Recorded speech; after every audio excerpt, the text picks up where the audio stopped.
नमस्कार, मैं राजू कुमार झा और देश किसका के वीआईपी सीट पर आज ऐसे संसदीय क्षेत्र की बात करेंगे जो क्षेत्र भारत नेपाल की सीमा को छूता है। क्षेत्र की बात की जाए तो महाराजगंज की लोकसभा सीट होगी जो समृद्ध प्रजातांत्रिक इतिहास भी रहा है। आजादी के बाद इस सीट से 6 बार चुनाव जीत का रिकॉर्ड बीजेपी सांसद पंकज चौधरी के नाम जाता है।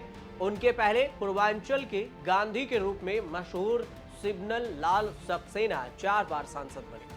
हर्षवर्धन और महादेव प्रसाद दो बार यहां से निर्वाचित होकर लोकसभा में क्षेत्र का प्रतिनिधित्व करने पहुंचे थे। लेकिन पिछले 3 दशक से राजनीति पर अगर गौर करें तो विपक्ष केवल 2 से 3 बार ही बीजेपी के गढ़ में सेंध लगा पाया।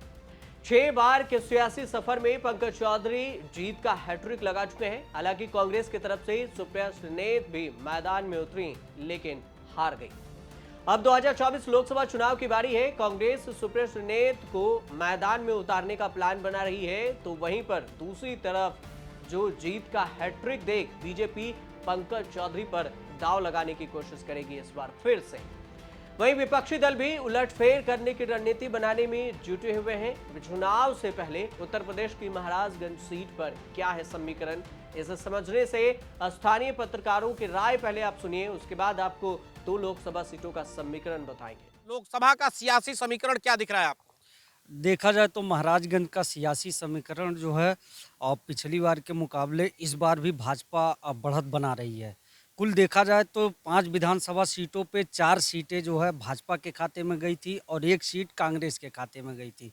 तो कुल समीकरण देखा जाए तो भाजपा की सीट निकलती नजर आ रही है। तो लोकसभा में अभी तक जो दिख रहा है वो भाजपा के प्रत्याशी दिख रहे हैं, भाजपा के लोग दिख रहे हैं। उसके अलावा कोई भी पार्टी का कैंडिडेट ना दिख रहा, ना पार्टी का कोई नेतृत्व करता दिख रहा है। जी बिल्कुल, भाजपा का माहौल तो बिल्कुल टाइट लग रहा है क्योंकि भाजपा के यहाँ 6 बार से सांसद पंकज चौधरी हैं जो इस बार ही भारत सरकार के केंद्रीय वित्त राज्य मंत्री हैं जो लगातार जनता के बीच में रह रहे हैं। इतना बड़ा दायित्व मिलने के बाद भी लगातार जनता के बीच में जनसमूह को संबोधन लगातार कर रहे हैं, तो कहीं ना कहीं ये बड़ा इम्पैक्ट पड़ेगा भाजपा का। और उसके अलावा कई पार्टियां जो हैं, अन्य पार्टियां जैसे इंडिया गठबंधन को लेकर जो भी प्रत्याशी आने वाले हैं वो कहीं नजर नहीं है। जिले में भाजपा ही है क्योंकि सपा से कोई प्रत्याशी है नहीं जो इस इलाके जो पंकज चौधरी को टक्कर दे सके। महाराजगंज जनपद में आप देखें कि गोरखपुर से जब कट करके बना था तो यहाँ विकास कोसों दूर था, लेकिन पंकज चौधरी जब से सांसद है और उत्तर प्रदेश में भारतीय जनता पार्टी की सरकार और साथ में केंद्र में नरेंद्र मोदी जी की सरकार है, उसके बाद से विकास के नए आयाम खुल रहे हैं। महाराजगंज जनपद में जैसे इस पार्क में हम जहाँ खड़े हैं उस पार्क की बात करें तो आज से 5 साल पहले 7 साल पहले इस पार्क की हालत ये थी कि कोई आता नहीं था यहाँ पर। एक पार्क के नाम पर एक जलाशय था, वो भी जलाशय आधा अधूरा था, लेकिन आप आज देखिए कि पार्क कितना सुंदर बनकर तैयार है। इसके अलावा स्वास्थ्य के क्षेत्र में, शिक्षा के क्षेत्र में और आज रोजगार के भी क्षेत्र में महाराजगंज जनपद को 1 डिस्ट्रिक्ट 1 मेडिकल कॉलेज के रूप में यहाँ पब्लिक प्राइवेट पार्टनरशिप के माध्यम से एक मेडिकल कॉलेज भी बन गया है जो पूर्वी उत्तर प्रदेश सहित बिहार और नेपाल के मरीजों का इलाज करेगा।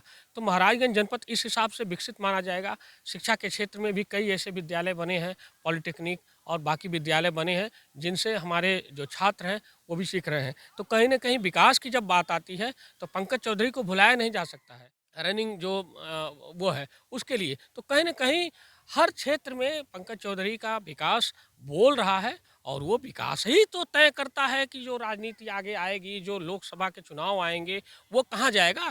तो वोटर बोलेगा ही, जब विकास देखेगा तो वो बोलता ही है। अब रह गई बात राजनीतिक समीकरण की, तो समीकरण कहना थोड़ा सा मुश्किल होता है क्योंकि जब चुनाव आते हैं तो कई लोग वादे करते हैं और कई तरह की बातें आती हैं, लेकिन यहाँ रास्ता बिल्कुल साफ है।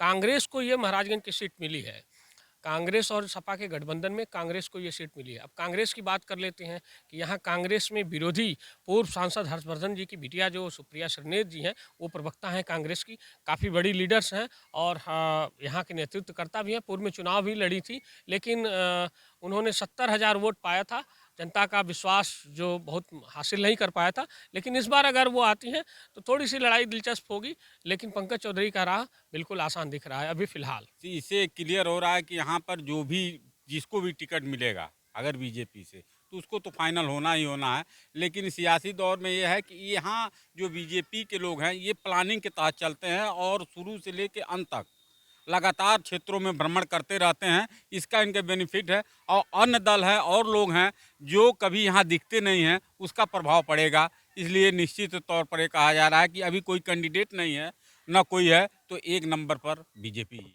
गठबंधन जो है यहाँ पे चुनाव लड़ेगा, कितना फाइट दे पाएगा ये बीजेपी को? वर्तमान में केंद्रीय वित्त राज्य मंत्री पंकज चौधरी जी यहाँ से देखिए, अगर लोकसभा की बात करें तो अभी तक तो कोई ऐसा चेहरा नज़र नहीं आ रहा है और उसका कारण भी है। कारण ये है कि अभी जनता का जो रुझान देखने को मिल रहा है उसमें जो है सिर्फ पंकज चौधरी का ही नाम आ रहा है सामने।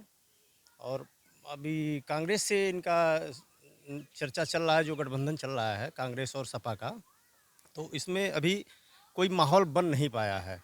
इस वजह से अपोजिट जो पार्टियां हैं वो अपोजिट पार्टियां अभी उनका टक्कर देने का के उसमें नज़र नहीं आ रही हैं, कहीं दूर दूर तक। 2019 के लोकसभा चुनाव में कांग्रेस ने टीवी एंकरिंग छोड़कर राजनीति में उतरने वाले सुप्रिया सुनेत को महाराजगंज लोकसभा सीट से चुनावी मैदान में उतारा। उस वक्त कांग्रेस के अध्यक्ष राहुल गांधी थे। सुप्रिया सुनेत ने कहा कि राहुल गांधी ने ये जिम्मेदारी दी है, मुझे इस पर गर्व है। सुप्रिया सुनेत कांग्रेस के पूर्व सांसद हर्षवर्धन की बेटी हैं। ऐसे में जब महाराजगंज सुप्रिया पहुंची तो वहां पर बोली कि महाराजगंज मेरे पिता की कर्मभूमि रही है, मैं उन्हीं के पद चिन्हों पर चलूंगी, चाहे जितना संघर्ष करना पड़े।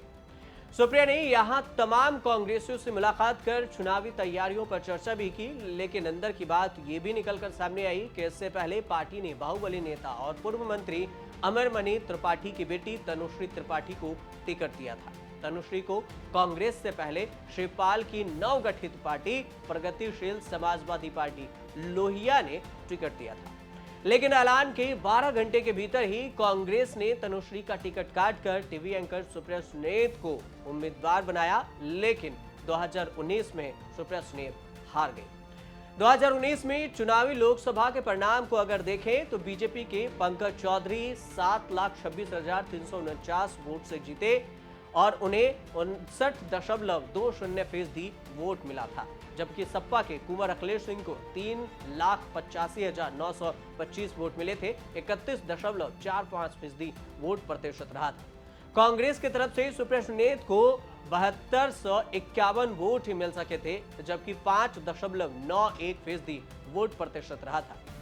2019 लोकसभा चुनाव में जिस दो उम्मीदवारों के नाम की खूब चर्चा हो रही थी, उसमें से एक पूर्व मंत्री अमरमणि त्रिपाठी की बड़ी बेटी तनुश्री त्रिपाठी ने जो ग्रेजुएशन की शिक्षा दिल्ली से तो पोस्ट ग्रेजुएशन लंदन से किया, उसकी दी तो माता पिता की जेल में रहते हुए भी परिवार को संभाला। तो दूसरी तरफ जो चर्चा थी कांग्रेस की तरफ से सुप्रिया सुनेत की। सुप्रिया सुनेत की अगर बात करें तो 1977 में जन्म और पूर्व सांसद स्वर्गीय हर्षवर्धन की बेटी हैं। स्कूली शिक्षा लॉरेंटो कॉन्वेंट और लखनऊ से हुई और विश्वविद्यालय से दिल्ली के विश्वविद्यालय से ग्रेजुएट किया, पोस्ट ग्रेजुएट भी यहीं से की। राजनीति विज्ञान में एमए की हैं। 10 साल से टीवी चैनल में वरिष्ठ पत्रकार के तौर पर काम भी की, एंकरिंग भी की। इससे पहले 2014 लोकसभा चुनाव की अगर बात की जाए तो मोदी लहर के समय भी महाराजगंज का समीकरण बीजेपी के पक्ष में रहा था। महाराजगंज में 2014 लोकसभा चुनाव परिणाम को अगर देखें तो बीजेपी के पंकज चौधरी को 4,71,542 वोट मिले थे, 44.65% वोट प्रतिशत था। बसपा की तरफ से काशीनाथ शुक्ला मैदान में उतरे, जिन्हें 2,31,084 वोट मिला और 21.88% का वोट प्रतिशत रहा। सपा की तरफ से कुंवर अखिलेश सिंह उतरे, जिन्हें 2,13,974 वोट मिले, 20.26% वोट प्रतिशत रहा। कांग्रेस की तरफ से हर्षवर्धन मैदान में थे, जिन्हें 57,153 वोट मिले थे, 5.42% वोट प्रतिशत रहा। पंकज चौधरी को अगर छोड़ दें तो महाराजगंज पर एक और नेता का वर्चस्व रहा है और वो थे हर्षवर्धन। वह 1989 में जनता दल के टिकट पर पहली बार 7 महीने के लिए सांसद बने। 2009 में उन्होंने भारी मतों से बीजेपी उम्मीदवार को हराकर अपना कद ऊंचा कर लिया। हर्षवर्धन के बारे में एक बात हमेशा से मशहूर रही है कि जरूरतमंदों की मदद में उनका कोई सानी नहीं रहा। उनकी राह पर अब उतरने की कोशिश सुप्रिया सुनेत कर रही हैं, लेकिन क्या जनता नए चेहरों को मौका देने के मूड में है? ये खुद जनता से सुनिए। भाई साहब आप ये बताइए, जो सांसद हैं अभी वर्तमान में पंकज चौधरी जी, उनका कामकाज कैसा रहा है 5 साल का? पब्लिक में तो काम बहुत अच्छा नहीं रहा है सर जी। पब्लिक में कामकाज अच्छा है, क्या अच्छा नहीं रहा है, क्या आप उम्मीद कर रहे थे जो पूरा नहीं हुआ है? भाई समाज जिले का विकास हो, न्याय मिले, न्याय नहीं मिलता है, फर्जी मुकदमे लादे जा रहे हैं, फर्जी लोग पीटे जा रहे हैं इस गवर्नमेंट में, तो न्याय हमें कहाँ मिल रहा है सर जी। क्यों, क्या विकास आप चाह रहे थे जो विकास नहीं? अब क्या है, गांव में कोई विकास नहीं हो पा रहा है सर जी, न किसी को घर मिल पा रहा है, न पानी मिल पा रहा है, टाइम से बिजली भी नहीं मिल पा रही है सर जी। कहाँ विकास हो पा रहा है सर जी, और जनता को न्याय नहीं मिल पा रही, सबसे बड़ी बात यह है सर जी। कामकाज से कुछ खासा खुश नहीं हूँ। रेलवे लाइन हर्षवर्धन जी की जो दिन थी, यहाँ वो अपना क्षेत्र का दौरा नहीं कर पाते हमारे माननीय सांसद जी। चुनाव आता है तो आते हैं, चुनाव के बाद उनका पता नहीं रहता है कहीं। 5 साल तो पूरा यहाँ क्षेत्र में थे, आप कहाँ थे कि उनको नहीं देख पाए? मतलब अब हम तो क्षेत्र ही में रहते हैं। लोग तो कह रहे हैं कि जो है विपक्ष कहीं नजर नहीं आ रहा है, वर्तमान के सांसद विपक्ष जो है। नजर नहीं आ रहा, विपक्ष पता नहीं कहाँ गुम हो गया है। विपक्ष के अंदर की वो एनर्जी पता नहीं कहाँ गुम हो गई है। और जब विपक्ष नहीं रहेगा तो कोई अपना मनमाना करेगा। यहाँ मजबूत, सबसे कमजोर मजबूत यहाँ जो विपक्ष है वो है, चाहे वो सपा हुई या कांग्रेस हुई या बसपा हुई, ये जवाब नहीं दे पा रहे हैं। मैं तो हूँ आम नागरिक, लेकिन ये देख रहा हूँ न यहाँ सांसद का अच्छा रोल है, न विधायक लोगों का अच्छा रोल है। भाई साहब आप ये बताइए, कितना संतुष्ट हैं आप वर्तमान सांसद के कामकाज से? यहाँ कौन सांसद, हम तो उसका नाम नहीं जान रहे हैं अभी तक। यहाँ तो कहते हैं लोग कोई जो है बड़ा बिजनेसमैन है, उसका विदेशों में वो चलता है बिजनेस, और वहीं रहता है, जिले में कहीं दिखाई नहीं देता है। हम तो जान ही नहीं रहे हैं कैसा है सांसद, उसे आज तक देखे ही नहीं है। आप जिले में रहते हैं? हम तो पर डे सांसद को नहीं देखते हैं आप? हम देखे ही नहीं है। अभी क्रेडिट आउटरीच कार्यक्रम हुआ, उसमें नहीं आप सांसद को देखे? नहीं, वो तो उसमें भाजपाई लोग गए होंगे पैसे पर, जो महिलाएं गांव में बटा है पैसा 200-200, एक महिला 200-200 लेकर गई हैं। समूह की महिलाएं हैं, जहाँ भीड़ लगाना है, सेक्रेटरी हैं, सब प्रधान है, पैसा दे दिया जा रहा है, वो सब लेकर जा रहे हैं। अच्छा ये बताइए, कांग्रेस को ये सीट मिली है महाराजगंज लोकसभा, क्या लग रहा है, कितना कैसा पोजीशन रहेगा कांग्रेस का? अच्छी रहेगी, इनको हराएंगे हम लोग, कांग्रेस का साथ देंगे। अच्छा आप नेता हैं? नहीं, नेता नहीं, हम एक नहीं, हराने की बात कर रहे हैं तो फिर एक नेता ही हराने की? नहीं, हम लोग जो है प्रधान के प्रतिनिधि हैं, और हम लोग जा करके गांव-गांव में। आपके प्रधान किस पार्टी से? सपा के। सपा के। आज हमारे मनरेगा के मजदूर 4 महीने से काम करके बैठे हुए, उनके खाते में अब तक मजदूरों के पैसा नहीं गया। इतना ही नहीं, जो ग्राम प्रधान गांव के विकास में प्रधानों की महत्वपूर्ण भूमिका होती है, लेकिन पक्का वर्क करने के बाद प्रधान सड़कों पर है, आज भी उनका पेमेंट नहीं हो रहा मटेरियल का। ऐसी स्थिति में अब क्या कहें, शीशे की अदालत में पत्थर की गवाही, अब ज़्यादा क्या बोलूं। अच्छे हैं, और ये भी है कि वर्तमान सांसद जी ने रेलवे का बहुत ज़्यादा वो प्रयास किया, क्योंकि हर्षवर्धन जी ने ही रेलवे का किया था, लेकिन इन्होंने थोड़ा सा उसमें वो कर दिया कि ताकि रेलवे बहुत जल्दी आ गया। और सबसे बड़े अगर नेता अगर किसी को कहेंगे तो कृष्ण गोपाल जायसवाल। कांग्रेस और बीजेपी कौन बेहतर है यहाँ पे? अब कांग्रेस भी एक समय में ठीक थी, अब बीजेपी भी आज ठीक है। भाई कहने के लिए तो बहुत कुछ कह रहे हैं, लेकिन धरातल पर कोई उनका काम नज़र नहीं आ रहा है। सबसे बड़ी समस्या यहाँ एक और है कि गाड़ी गांव में जा कर के लोग पकड़ के चालान कर दे रहे हैं। युवाओं का इतना ज़्यादा शोषण हो रहा है, रोजगार कहीं नहीं है। आज तक कोई केंद्रीय व्यवस्था माननीय सांसद जी ने नहीं दिया। कहने के लिए 36 साल के सांसद हैं, कहीं कोई मतलब है नहीं। वर्तमान सांसद को मौका मिलना चाहिए, एक बार दोबारा बीजेपी मौका देना चाहिए कि किसी दूसरे चेहरे को लाना चाहिए, आपके समझ से? अब वो तो बीजेपी का मामला है भाई। आपको अगर दिया जाए मौका करने के लिए तो आप क्या करेंगे? वर्तमान सांसद को रिपीट करेंगे या फिर किसी नए चेहरे को? नए चेहरे पर उनको लाना चाहिए। सही बात है कि उनको हटा ही देना। आप कितना संतुष्ट हैं वर्तमान सांसद? मैं कोई संतुष्ट नहीं हूँ, मैं खुद बेरोजगार हूँ, मैं कोई संतुष्ट। कितना पढ़े हैं आप? मैं ग्रेजुएशन स्नातक हूँ। अच्छा, क्या क्या प्रयास किए आप नौकरी के लिए जो? हम प्रयास किए हैं, हम पढ़े लिखे हैं, हम जो काम करते हैं, लेकिन हमारे ज़िले का कोई उन्होंने विकास नहीं किया है, कोई विकास नहीं किया हमारे ज़िले का। क्या विकास आप चाह रहे हैं जो नहीं? हमारे विकास का ये चाहिए कि यहाँ के बच्चों को अच्छी शिक्षा दी जाए, रोजगार का व्यवस्था किया जाए, तमाम बंद पड़ी फैक्ट्रियाँ जो आज तक चली नहीं उसकी व्यवस्था की जाए। जो सरकार का जो लाभ पब्लिक और जनता के बीच में देना चाहिए उसका फ़ायदा होते, कोई फ़ायदा नहीं है।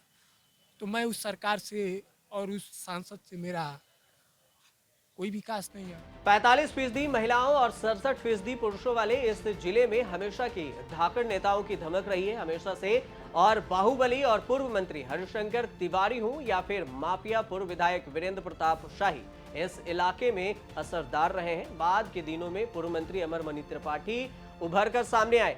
हालांकि अमरमणि ने नौतनवा तक खुद को समेटे रखा। अब अगर समीकरण की बात करें कि यहाँ पर आबादी और वोटर कितने हैं, तो 2011 जातीय जनगणना के मुताबिक कुल आबादी 19,12,910 है, जिस ये कुल वोटर भी हैं, जो कि 52.86% यहाँ की साक्षरता है। ग्रामीण वोटर यहाँ पर 18,17,265 है, 95% के करीब में ग्रामीण वोटर्स हैं। शहरी वोटर 5% हैं, करीब 95,646 वोटर शहरी हैं।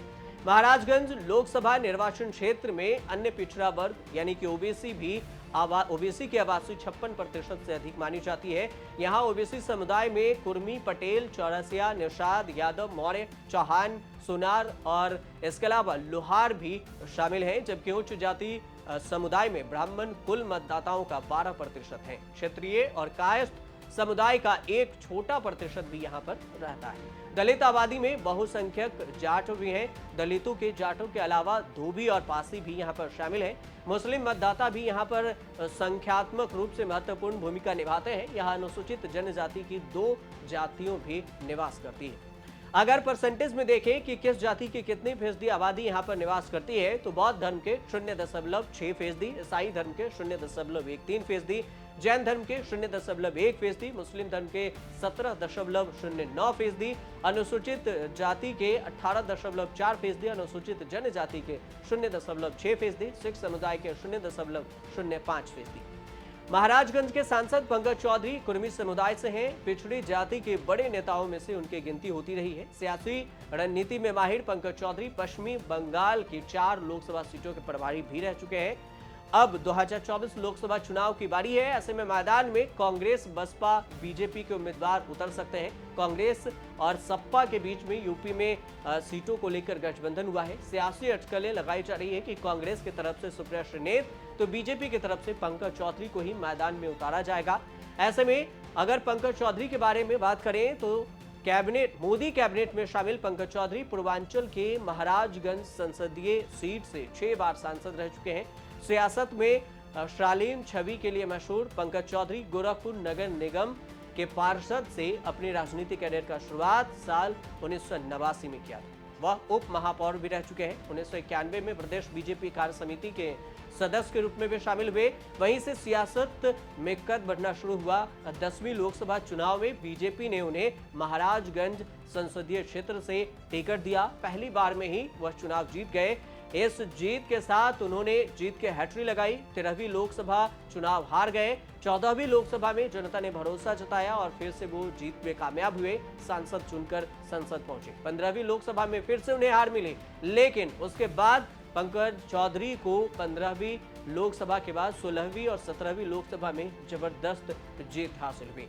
सांसद पंकज चौधरी के सियासी सफरनामा की अगर बात करें तो 1989 से 91 तक सदस्य रहे हैं नगर निगम के गोरखपुर उत्तर प्रदेश से, और 1990 से 91 तक उप महापौर रहे। 1990 के बाद से सदस्य कार्य समिति बीजेपी के सदस्य कार्य समिति के तौर पर काम किया। 1991 में 10वीं लोकसभा के लिए चुने गए। पहला कार्यकाल उनका रहा। 1991 से 96 तक सदस्य रहे और पटल पर रखे गए कागजात संबंधी समिति और सदस्य विज्ञान के पर्यावरण के संबंधित जितनी भी फाइल थी उस पर काम किया। 1998 में 12वीं लोकसभा के लिए निर्वाचित हुए। 2004 में 14वीं लोकसभा के लिए निर्वाचित हुए। 2014 से 2016 में लोकसभा के लिए फिर से निर्वाचित हुए और उसके बाद 2019 से 17वीं लोकसभा के लिए निर्वाचित किए गए पंकज चौधरी।